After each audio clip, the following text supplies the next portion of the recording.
எந்த இடத்துலையும் மோசேவாகிய தலைமைத்துவத்தை எதிர்த்து பேசல. இணங்கி போனார். சொன்னது அப்படியே கேட்டார். அந்த இடத்துல கீழ்ப்படிந்து அவர் செய்த ஒவ்வொரு காரியத்துக்கும் தேவன் கனப்படுத்துகிறார், பிரதிபலன் கொடுக்கிறார். ஆக பணம், பதவி, புகழ் போன்ற ஆசீர்வாதங்களுக்காக நம்ம வேலை செய்யக்கூடாது. நமக்கு தேவன் கொடுத்துருக்கிற வேலையை, நமக்கு தேவன் கொடுத்துருக்கிற ஊழியத்தை, நமக்கு தேவன் கொடுத்துருக்கிற பிஸ்னஸை உண்மையாக செய்யும் பொழுது பரலோகம் அங்கீகரிக்கிறது. அதனுடைய பை ப்ராடக்டாக பணம், புகழ் எல்லாத்தையும் பரலோகம் ஏற்ற வேலையில் கொடுத்து நம்மை ஆசீர்வதிக்குது.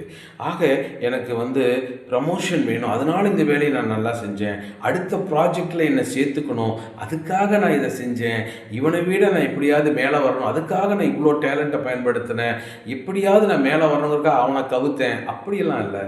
உண்மையுள்ள இருதயத்தோடு யோசுவாவை போல இந்த வருஷத்தில் உங்களுக்கு கொடுக்குற ஒவ்வொரு வேலையும் திட்டமிட்டு செய்வதற்கு உங்களை அர்ப்பணிங்க. கர்த்தர் இந்த வருஷத்தில் வேலை செய்யும் ஸ்தலத்தில், குடும்பத்தில், ஊழியத்தில், படிப்பில், தொழிலில், எல்லாம் உங்களுடைய அரசாங்க வேலையில் எல்லா இடத்துலையும் கர்த்தர் உங்களை நடத்துவார். ஆக மனுஷன் சொல்கிறான்னு செய்யாதீங்க, தேவன் எனக்கு கொடுத்த வேலைங்கிற உள்ளுணர்வோடு செய்யுங்க. அந்த இடத்துல மனுஷன் உங்களை வஞ்சித்தாலும், மனுஷன் உங்களுடைய வேலைக்குரிய அங்கீகரிப்பை தராமல் நிராகரித்தாலோ ஏற்ற வேலை வரும் பொழுது கர்த்தர் உங்களை மேல் நோக்கிய ஒரு அனுபவத்துக்குள் கொண்டு சென்று உங்களை கனப்படுத்துவார். ஆக யோசுவாவை போல உண்மையுள்ள இருதயத்தோடு இந்த வருஷத்தில் வேலை செய்ய தீர்மானிங்க. ஏன்னா உங்களை கொண்டு தான் தேவன் பெரிய காரியங்களை செய்ய போகிறார். இரண்டாவது,